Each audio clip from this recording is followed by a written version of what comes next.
Yo, what up? It's LeetCode 80. Remove duplicates from sorted array. Given an integer array nums sorted in non-decreasing order, remove some of the duplicates in place such that each unique element appears at most twice. The relative order of the elements should be kept the same. Since it's impossible to change the length of the array in some languages, you must instead have the result be placed in the first part of the array nums. More formally, if there are k elements after removing the duplicates, then the first k elements of nums should hold the final result. It does not matter what you leave beyond the first k elements. Return k after placing the final result in the first k slot of nums. Do not allocate extra memory or extra space for another array. You must do this by modifying the input array in place with O of 1 extra memory.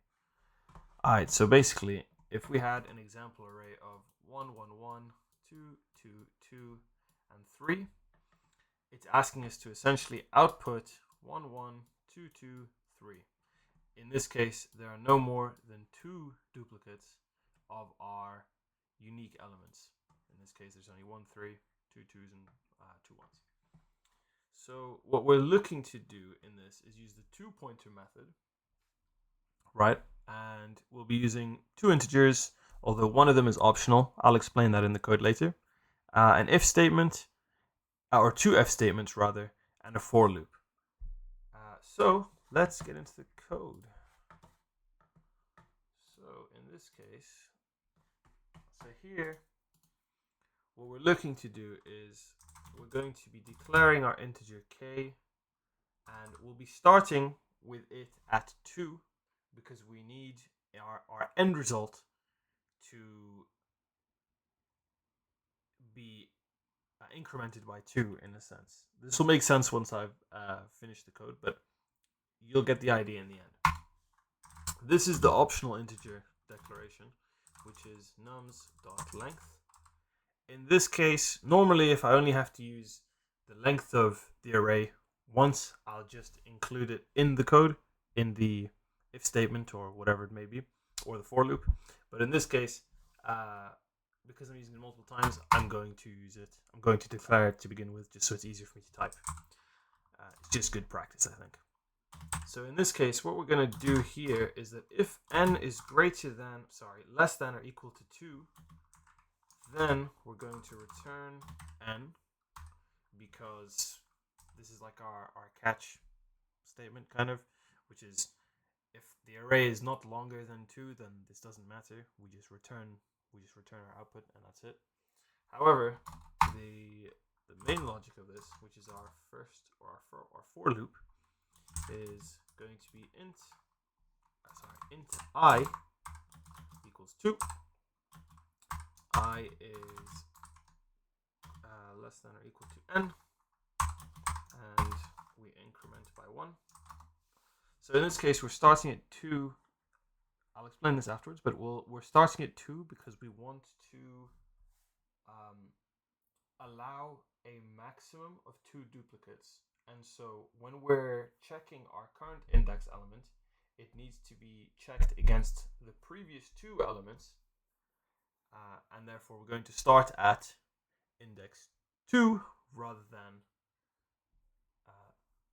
index 0. So this will make sense once we get through the code. But in this case, if nums I does not equal, I forgot a space. If nums I does not equal nums k minus 2, right? Now I know that we started at k2 earlier, but just roll with me.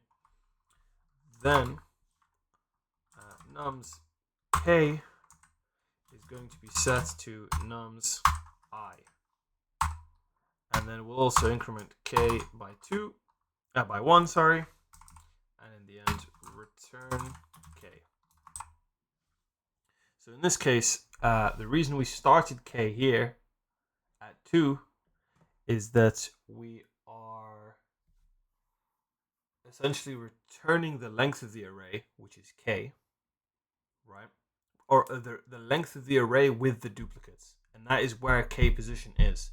However, because we're starting with duplicates, or we're starting 2 ahead to compare, we have to start with k at 2. But when we're in the array, we want to start with k in the beginning. And when we're looping through the array, we want to start k in the beginning. It's a little bit difficult to understand, and you may have to rewatch the video to get an understanding. But what I would recommend is to try to read the code and see what you can understand from reading the code. Eventually, you should be able to understand it. It will make sense. I wouldn't say it's a bit more difficult to come to this conclusion when you're writing this code, but you will eventually learn to pick it up because it is something that you will see makes sense in other applications as well. Or certain aspects of this will make sense in other applications as well. Anyway, if we submit this, provided I haven't made any errors. Nice. So our result looks like this. We're 0 ms, beats 100%. Decent memory, beats 95%. Cool. Great.